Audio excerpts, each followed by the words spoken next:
I will show you how to download music on iPhone for free. Open Safari on your iPhone, then click on the search in Computech.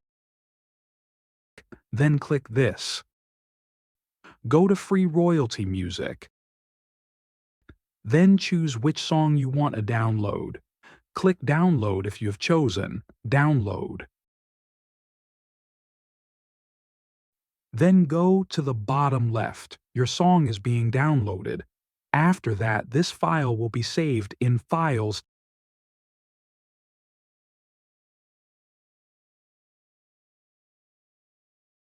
type Files and go to Download.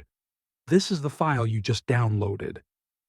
Congratulations, you have successfully downloaded music on your iPhone.